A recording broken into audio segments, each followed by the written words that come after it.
Well, Thanksgiving.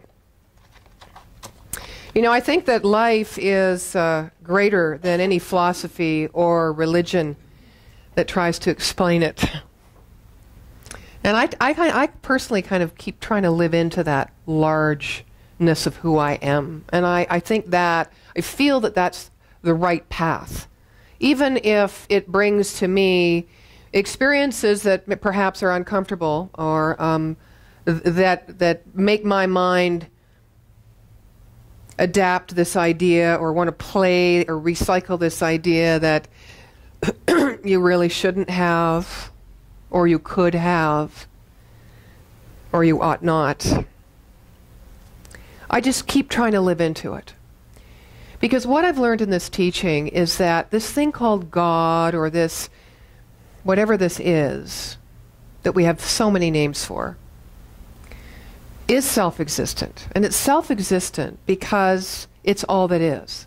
It's everywhere present. It's everything. And what we mean by that is that there is nothing outside of it.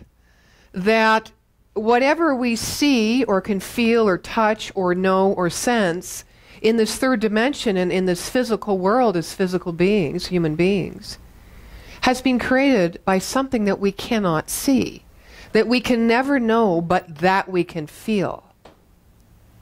Because there's a place within us that we can sense, that's calling, or that's speaking. We could call it our intuition. We could call it our small voice. We could call it what comes to us in dreams. We could call it when we move through an incredible experience, whether it be precipitated by grief, or whether its catalyst is great joy and excitement, or passion, or creativity. There's that thing within us that ignites. It is a flame, it is a light, it is eternal. It is the call of who we truly are, whispering to our mind, whispering to our brain, our intellect, you know, that has everything fairly controlled and on track most of the time. So when I'm feeling grateful, I don't know if it's the same for you, but when I'm feeling grateful and appreciative, my mind is not grasping or holding on to any one particular idea. I am feeling something when I'm grateful. I'm really not thinking something. My mind may go to things I'm grateful for, but it's a rush. It's an opening. It's an expansion. It's a space in my heart that brings to mind a greater space for seeing things the way they truly are, including, and most of all, myself, rather than perceiving the way I think things should be, or people should be, or I should be. So part of Thanksgiving for me and this open heart space is the difference between needing to control, not so much out here, because we all know how we do that sometimes. We get scared. Oh, I kind of want to grab onto it or keep it or be attached to it or possess it or, you know, try to manipulate it perhaps. Not consciously, but it's just our way because we're geared to and brought up to believe that we aren't whole, that we are not enough, and that we need to get things outside of us to fill that space. I mean, I'm sure some of you have eaten your way to fullness. I certainly have. It's been one of my things in my life. Yeah, lots of things. Doing this even. I said to Helen earlier, just before we began this morning, you know, it's interesting that we haven't had enough registrations for classes. I don't really remember ever a semester in 10 years where I have not taught. So rather than looking to, what's missing, students, what's missing, I went, Spirit's interesting. Giving me more space so that I don't have to do so much, so that my mind doesn't have to be busy, so that I can stay in that open space and keep my heart open to the changes that are going on in me, that what my soul is calling me to. Isn't that interesting? Isn't that interesting? So what in your life might be wanting attention? What in your life might be wanting attention, or that feelingness of gratitude of who you are, not what's going on outside of you, but what in your life is wanting attention that is an innately part of your nature that you have not yet allowed its full expansion and expression? What is that part of you? Perhaps you could look at being grateful for that, which is on its way out and out, which is going to soon be dressed up and be walking you out to your next adventure. What is that thing? You know, as far back in Canadian history as it seems, at least from the resources that I checked out for this weekend, it was Martin Frobisher, right, who came to Baffin Island, now Nunavik, right, that started this tradition of the celebration and the Feast of Thanksgiving. And he sailed 3 times in all, and the last voyage that he made, he actually created a service with a minister, and they did communion. And his giving of thanks was not for the great harvest of the lands necessarily, but for the fact that he made it, that he was guided and guarded, and he was able to discover and explore, and was able to have gone where no man went before. And he gave great thanks to this thing called life, this thing called God. What he was doing was he was really harvesting this idea that there is something that knows. There is something greater. There is this mystery. He was harvesting the acceptance of that within himself when he took communion. That's my take on it. I don't really know what he was doing, but that's how I see it. And you know, it's shifted and changed over the years, and so now is a time of harvest, and we know we can't harvest anything unless we planted it. So what are we here to plant today? What seed are we going to plant so that we may harvest?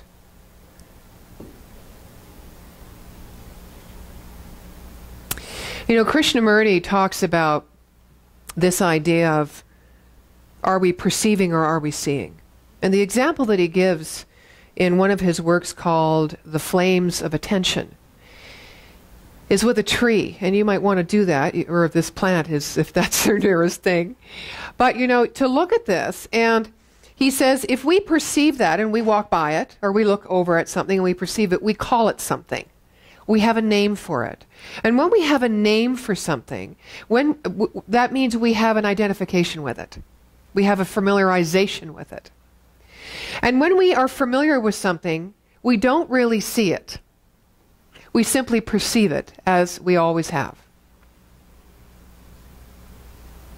So if you could walk by a tree, or walk by a person, or walk by anything when you leave here today, or even you could do this in this moment now, you could suspend the control of our mind, which is found in perception, so that we can know something and be familiar with something and therefore be comfortable with it, even if we are uncomfortable with it. Maybe you could suspend that perception or that control of mind and just simply see it newly. If it was a tree outside, the glimmer on the leaf, or the dewdrop in the morning, and not say, oh, that's an oak, and then go back to your busyness. Maybe you could just see it. And maybe if you could do that with a tree, you could do that with yourself.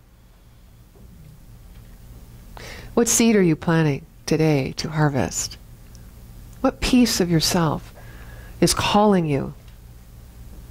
It's calling your attention. Not so that you can make it into something that keeps you comfortable and safe. Because you know, this idea of love and being loved and loving and giving, receiving love does not match with security. Love and security do not go together. What does love go with? What? Really, I'm asking you. Giggle. What does love go with? Risk.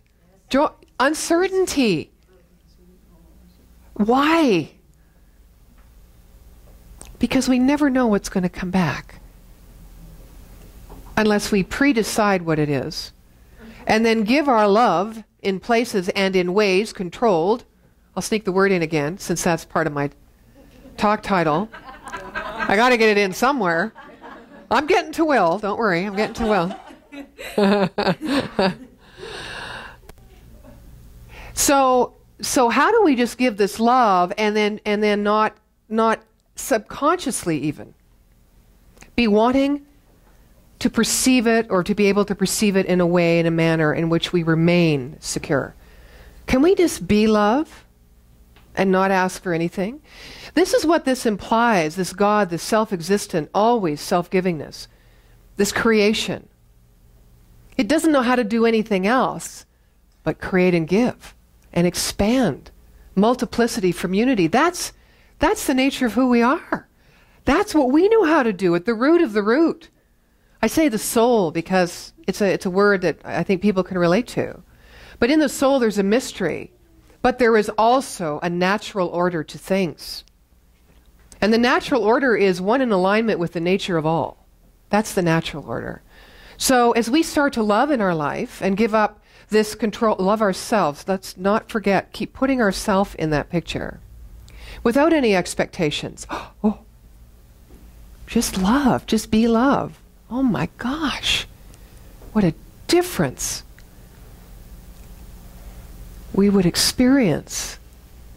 What a world we would create exponentially if we could just love and not have to name it and not have to look for the harvest. So here's where will comes in. Now, in our mind, metaphysics teaches us that will holds something in place, holds an idea, or keeps us focused on something, keeps our attention towards something. But I think I would like to share with you this idea of will today as the nature. What is the God's will? God's will is giving its nature. Its will is to create and give its nature. It wills us alive. It wills us open. It wills us to be aware, to be joyful, to be in delight, to be one in the discovery of the kingdom that lives where within us? Where within us? Within us, not without us. And because it is that kind of idea, there's never anything that we can lose or miss, because we are already all that we seek, because we are the ones doing the seeking. We are, as Holmes says, the thinker behind the thought. So as we give into the mystery and we give into the will of God, we'll use that term, which is really the will of our soul, to be set free, to be fully expressed. It's kind of like the artist doing a carving. You know, they have an idea in mind, and they just keep chipping away until that idea is revealed. So they keep letting go, and you know, there is something within that block of wood or that piece of stone that already knows what it is. Perhaps the artist is just making contact with that mystery, with that greater understanding or greater sense or experience of that piece of God's creation that man or man's mind is burrowing into so it can be opened and become one and belong in this idea of the sacred connection and this principle of oneness. But they have to chip away. They have an idea. How many times have you had an idea? But when you commit to the process, it shifts a bit, or it shifts a lot. But the feeling that you're after, the understanding of yourself, the experience of you that your soul is longing for, is exactly what you are getting, even if the outer looks different. And this is it. It's not to perceive what we're going after as an end result, to let go of these attachments and to even let go of things like being controlled so we can identify ourselves and be comfortable with ourselves, as well as letting go of controlling behaviors so that we can be set free. You see, in this idea of which I speak, you already know that freedom is therein. You already know that. So you know it's not about acquiring anything. It's about letting go of much. Not only the idea of who you are, but the idea of what you think God is, what you think life is, what you think love is. If you were to let it go, you could begin to see instead of perceive. Love and uncertainty go together. So I guess the question is, in this moment, in my mind, are you willing to let go of what you think you need and what you think you need to be in order to just love?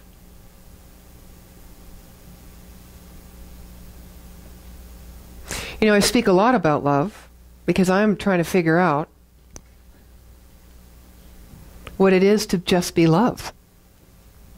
And I think at some level, I think Neil Donald Walsh was right. He said, you know, the greatest desire and the greatest fear are the same things, to love and be loved.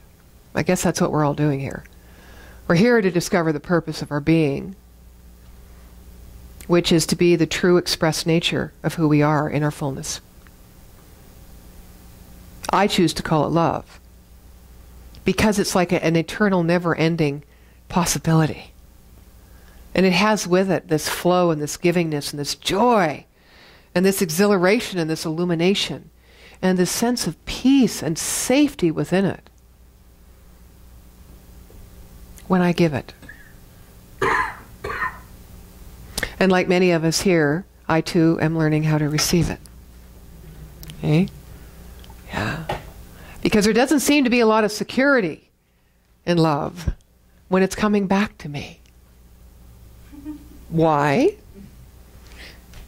Why? Who's giggling over there, Alana?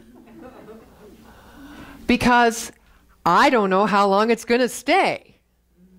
Right? Or I think it's too good to be true. Or, of course, the real key is, am I really worth it? Can I really open to receive it?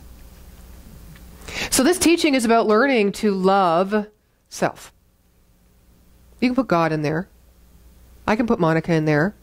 Susan. I could put any name. I could put tree. I could put any concept. But it's about learning to love. It's all self. It's all one. It's all one.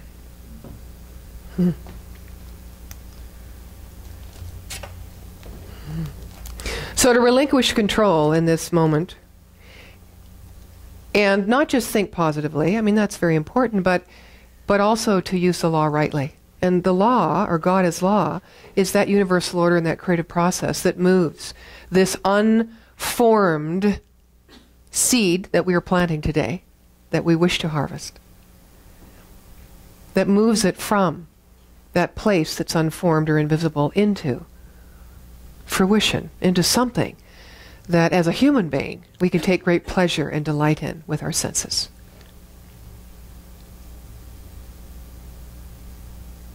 So as we move into this idea of expanding the love that we are, we can start to see a different possibility in our life.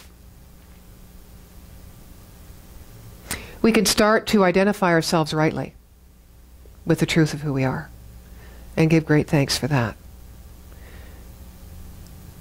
I want to share a little poem with you. Before I do, I wanted to also say that yesterday I live in Bragg Creek, and there was an art show at the community hall, and my friend, some of you know Mitzi, phoned me, woke me up, said, okay, there's a native art show at the community hall in your town. Let's meet there. So I got up, got dressed, I walked in, and I was really taken back by the sense of honor and peace that filled that community hall. I've been in there for many functions, but I never felt that before. And I walked around to each booth, and I was very mindful to honor each artist. And I got to one booth, and the paintings were brightly colored. Brightly colored. And there was lots of, this one artist had a style where he was etching, like in the elders, the face, you know, the struggle and the triumph and the survival. And I just stood there and I started to get emotional. And I thought, okay, well, I'm going to go to another booth. And I went to another booth and there was nothing. And I went to another booth and there was nothing. So I circled back and I went to that booth. And I started to cry. And I thought, okay, must be a sign I have to buy a painting.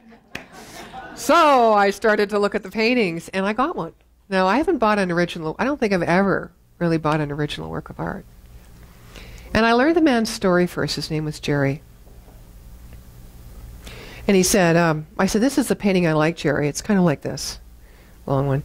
And the first half is bright colors. It's a mother with 5 children. And there's dark blue on the top and red coming up in the costume of the children. He said, this is the light of the moon and the heat of the fire, the flame.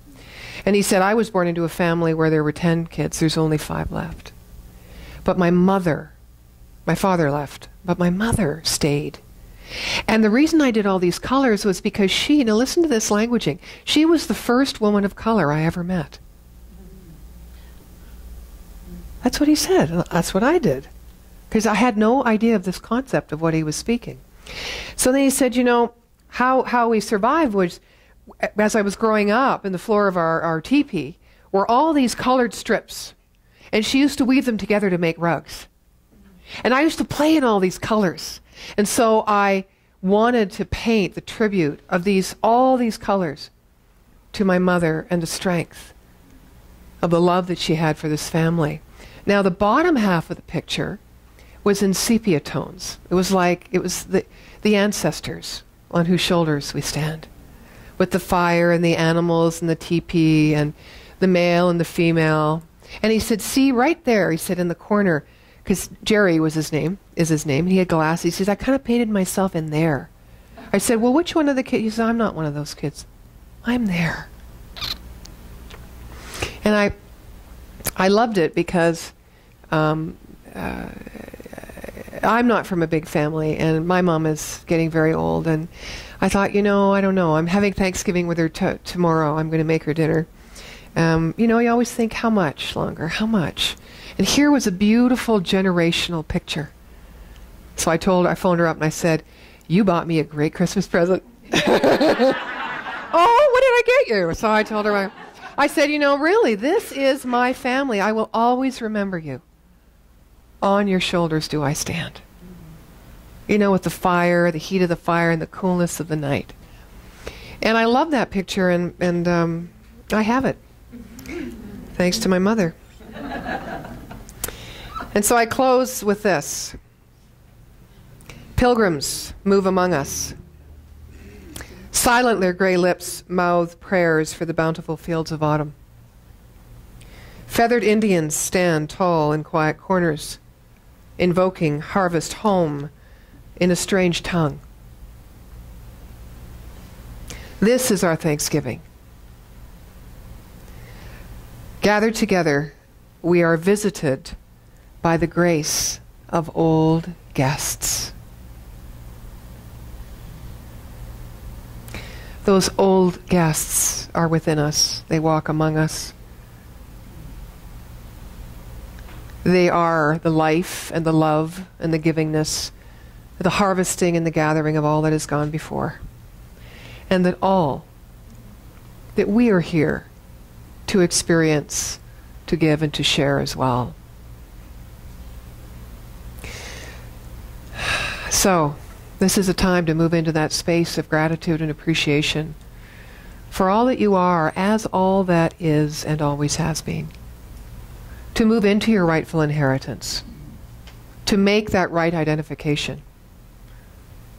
To give space by seeing yourself and others and life rather than perceiving it, so that you may honor those seeds that are calling for your attention to be planted right now. Life is eternal, your soul is eternal. Be in joy this day, and be in thanksgiving. And so it is.